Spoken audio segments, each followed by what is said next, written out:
Saudara, transaksi pungli di rutan KPK diduga dilakukan berlapis dan menggunakan banyak rekening. Namun, diduga pula ada transaksi pungli menggunakan uang tunai. KPK juga tengah memeriksa apakah ada pungli di 3 rutan lainnya.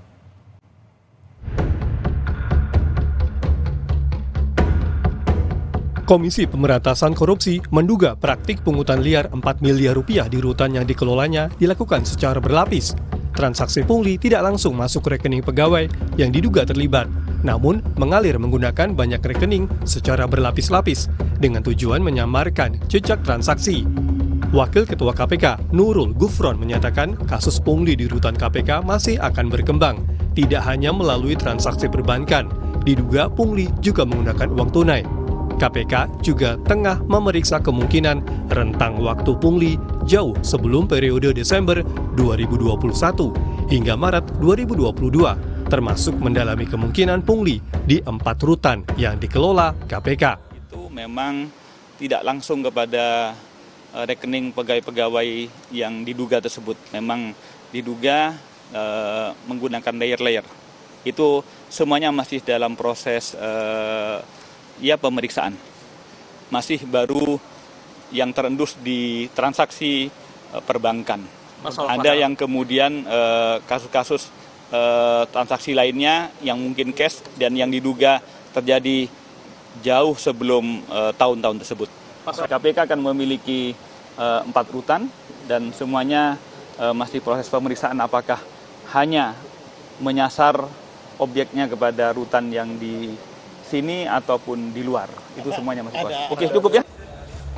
Untuk mengusut kasus pungli di rutan KPK, KPK melibatkan PPATK untuk mengusut aliran dana pungli yang menggunakan jalur perbankan.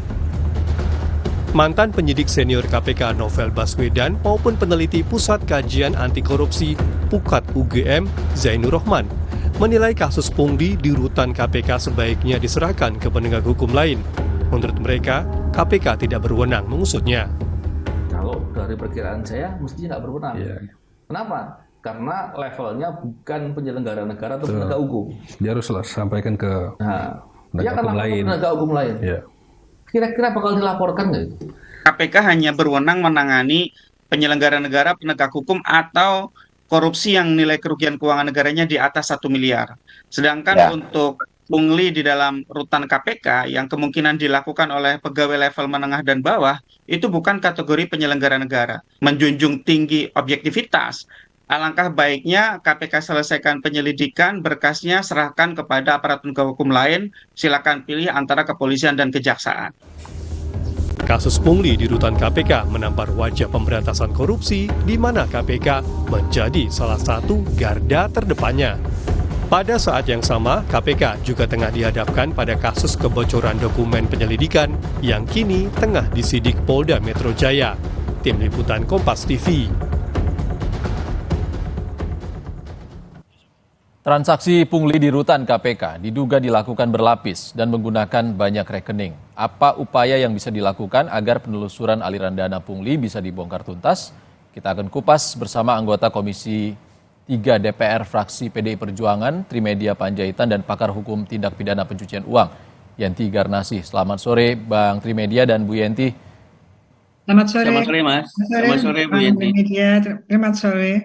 Bang Trimedia, KPK kan mengatakan pungli di rutan KPK ini kasusnya kompleks. Salah satu upayanya adalah kerjasama dengan PPATK untuk menelusuri aliran dana. Ini adalah langkah tepat menurut Abang? Saya pertama agak kaget juga waktu Dewas menyampaikan bahwa di KPK, di rutan-rutan KPK terjadi pungli. Selama ini kan memang kita mendengar ada adigium, urusan penjara, apapun bisa kalau ada uang. Tapi biasanya kan itu rutan-rutan atau penjara yang dikelola oleh Kumham selama ini. Bahkan kita sering dengar transaksi narkoba juga dari dalam penjara. Tapi begini, yang terjadi dengan KPK tentu mengagetkan kita. Yang kedua, yang juga harus diperjelas oleh KPK, ini terjadi di rutan di KPK, kan KPK punya rutan sendiri di Kuningan, ya, ataukah di tempat titipan KPK. Kan KPK seringkali melakukan penangkapan terhadap seorang tersangka itu dititipkan di Polres-Polres, kemudian juga di Guntur juga dititipkan. Nah, ini yang di mana? Dan ini sejak kapan? Yang kita ketahui kalau di tahanan KPK itu ketat sekali yang di Kuningan ya. Tapi apakah kebocoran-kebocoran seperti ini terjadi di tahanan-tahanan di luar KPK? Tempo hari mungkin 10 tahun yang lalu sebelum periodenya Pak Firly, mereka bahkan punya CCTV. Jadi pimpinan KPK yang di Kuningan bisa mengetahui sepak terjang sebelum di Ingkra ya, sebelum di Kenus Sukamiskin, misalnya di Polres-Polres, di Pomdam, Guntur, mereka bisa memonitor petugas-petugasnya. Nah, pertanyaannya apakah itu masih ada? Ketiga, saya kira harus ada batas waktu juga. Kapan pimpinan KPK seperti kata Pak Gufron ingin menyelesaikan, harusnya sebulan ini sudah ada bisa langkah yang konkret. Baru kemudian seperti disampaikan tadi, kalau sudah memang areanya adalah tindak pidana, tentu diberikan kepada pihak kepolisian supaya tuntas mengusutnya. Seperti itu, Mas. Kalau Wakil Ketua KPK Nurul Gufron kan kemarin sudah bilang ini diduga terjadi di lapas KPK di Rutan Kelas 1 Jakarta Timur. Artinya ini berada di Gedung Merah Putih KPK di Kuningan, Jakarta Selatan. Harusnya ini sudah dipantau oleh pimpinan KPK, Bang Trimedia. Saya tadi juga sama-sama kita dengar Pak Gufron bilang belum spesifik saya disampaikan seperti itu. Karena saya juga nggak tahu kalau kapasitas di Kuningan mungkin sangat terbatas sehingga banyak tersangka dititipkan seperti yang saya bilang tadi. Nah, kalau itu memang terjadi di tahanan KPK, itu sesuatu yang luar biasa ya. Karena CCTV-nya ketat. Komisi 3 periode yang lalu kita pernah melihat tahanan KPK itu, sehingga mereka juga relatif tidak boleh keluar dari area itu, dan CCTV-nya banyak sekali. Jadi saya kok kurang yakin kalau itu terjadi di tahanan. Kalau itu terjadi berarti sudah ada kelonggaran dan pengawasan melekat di internal KPK itu sudah mulai berkurang. Oke, Bu Yenti, kalau melibatkan PPATK memangnya perlu ya? Ya, begini. Ini kan beritanya ini kan menelusuri bahwa ada aliran dana pungli. Nah, ini kan harus kita anatomi kejahatan ya. Kemungkinan ini kejahatan namanya juga pungli. Ini sampai di mana? Karena kan anatominya, kronologinya itu harusnya sudah ada pungutan liar. Pungutan liar itu kan tidak harus bilang di sana lewat CCTV, bisa jadi bukan gitu ya Bang ya, ngomong-ngomong dulu atau dan sebagainya, baru kemudian keluarganya mereka mungkin dikirimkan ke keluarganya yang disuap gitu kan, suap kan itu akhirnya kan pungutan liar pada intinya kan suap juga.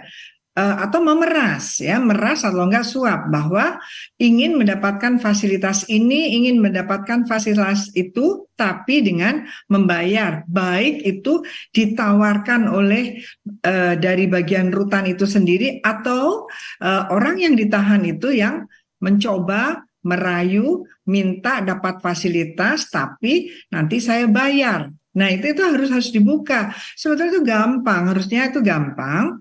Nah, kemudian kalau sudah beberapa kali dan kemudian ternyata di rekening-rekening yang disebutkan adalah aliran 4 miliar tadi, itu yang dibawa ke PPATK. Itu seperti itu. Jadi harus ada. Saya setuju tadi bahwa sebaiknya ya jangan KPK yang menangani ini. KPK banyak masalah besar. Ini walaupun 4 miliar juga besar ya untuk pungli. Tapi KPK itu sedang menangani kasus-kasus besar. Jadi nggak usah lah ini biar aja supaya nggak konflik of interest dan juga tidak dicurigai masyarakat. Ini biarlah kalau nggak polisi ya jaksa. Polisi saja. Tapi Bu Yenti, kalau kemarin ke Pak Saud Situmorang, mantan Wakil Ketua KPK bilang, ini bisa berimplikasi besar. Angka punglinya besar, 4 miliar. Dan diduga mungkin bisa saja memasukkan alat komunikasi. Dan di sana tahanan korupsi semua. Betul. Ya itu kan awalnya kan ketika sudah ditahan harusnya kan sudah diikuti dengan penyitaan. Penyitaan itu antara lain pakai TPPU. Toh sudah ditahan ya Bang, kan sudah ditahan. Pastinya penyitaan udah jalan juga supaya tidak bisa membayar pungli, supaya tidak bisa menyogok. Makanya punglinya ini bagaimana? Apakah ini adalah diperas oleh orang yang menjaga orang-orang rutan ataukah mereka menyuap orang rutan? Kan gitu, kemudian diberikan.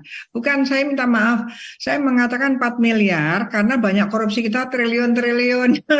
Jadi saya bilang ini kan nggak terlalu besar 4 miliar, kan triliun-triliun yang sedang ditangani oleh KPK. Misalnya KPK sedang bikin tentang Kementerian Pertanian, kan ada juga itu yang belum selesai banyak. Kemudian KPK sedang BTS, itu banyak. Ini dibandingkan yang triliun-triliun kan kecil. Dan lagi ini gampang hanya di antara mereka. Mungkin mereka memasukkan handphone, mungkin minta jam kunjungan lebih panjang, lebih banyak, padahal tahanan korupsi. Ya itu intinya mereka melakukan yang namanya perbuatan yang morally itu korup gitu ya. Jadi ini dugaannya pasti tindak pidana, tidak mungkin pelanggaran administrasi. Kalau jam 9 jadi jam 10. Kenapa harus datang sampai jam 10 tapi sampai jam 12? Bukan masalah administrasi sampai jam 12, tapi sampai jam 12 itu karena mereka bayar. Nah, itu sudah masuk kepada korupsi.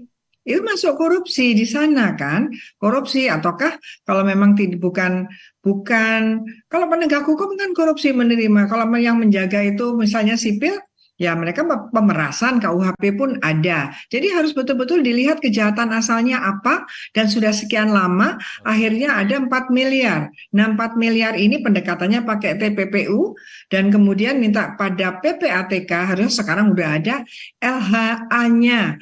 LHA rekening-rekening tersebut, apakah rekening-rekening tersebut yang menampung 4 miliar tersebut terkait dengan petugas-petugas di sana, dan jangan berharap nama petugasnya, apakah istrinya bisa, apakah keponakannya bisa. Jadi artinya bisa ditindak TPPU?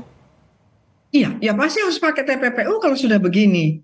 Itu yang membuat mereka jera. Bahkan yang ditahan pun harusnya kalau sudah ditahan itu harusnya sangkaannya sudah ada TPPU-nya. Itu yang saya sayangkan, ada peraturan yang sangat bisa menjerakan dan tidak membahayakan yang lain karena sudah disita, berarti dia kan kemungkinan tidak bisa menyogok di tahanan.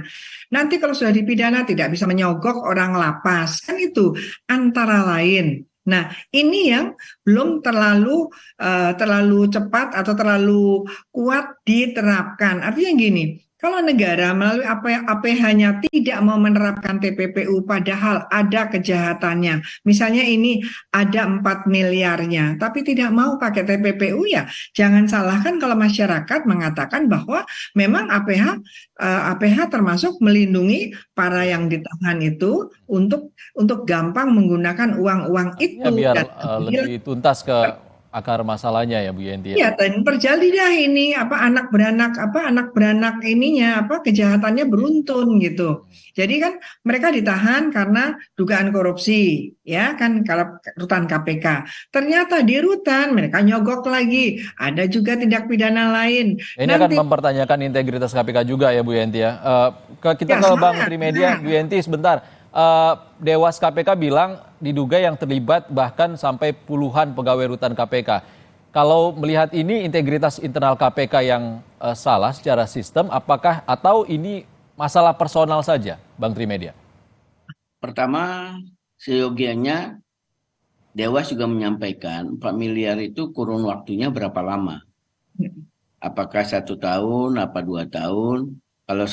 Kalau mulai bulan 11 2022 atau bulan 10 kok kurang terlalu yakin angkanya seperti itu. Pastilah ini sudah lama berlangsung. Nah, yang kedua, pimpinan KPK harus jelas, misalnya siapa kepala rutan harus sudah mulai dipanggil secara internal oleh KPK, sama seperti saya sampaikan tadi, terutama kalau itu terjadi di tahanan KPK, waduh, itu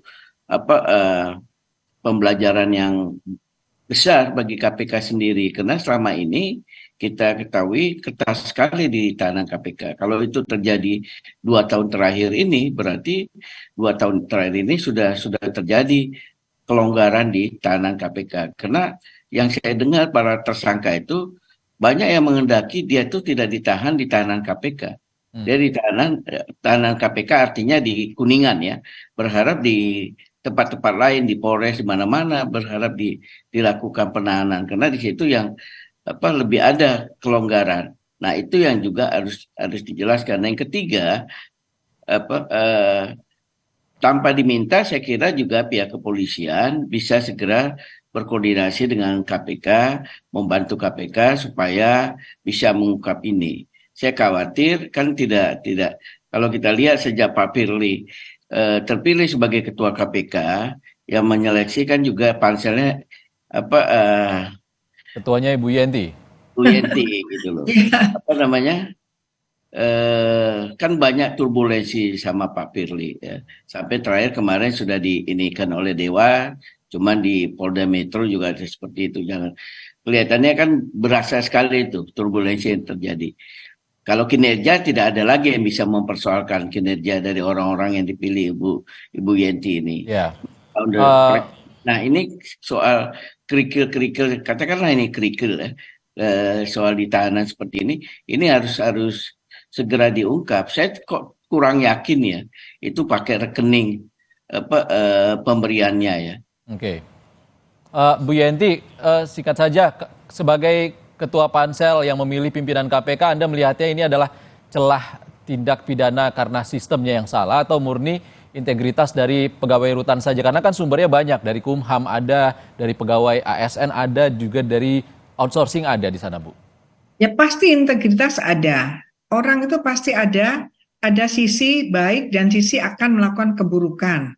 Tetapi itu harusnya bisa dijaga dengan pengawasan, baik itu internal, eksternal, ataukah pengawasan CCTV. Nah, kalau sekian lama tidak dilapor-laporkan, siapa pembiaran ini sebetulnya permasalahan besar kita.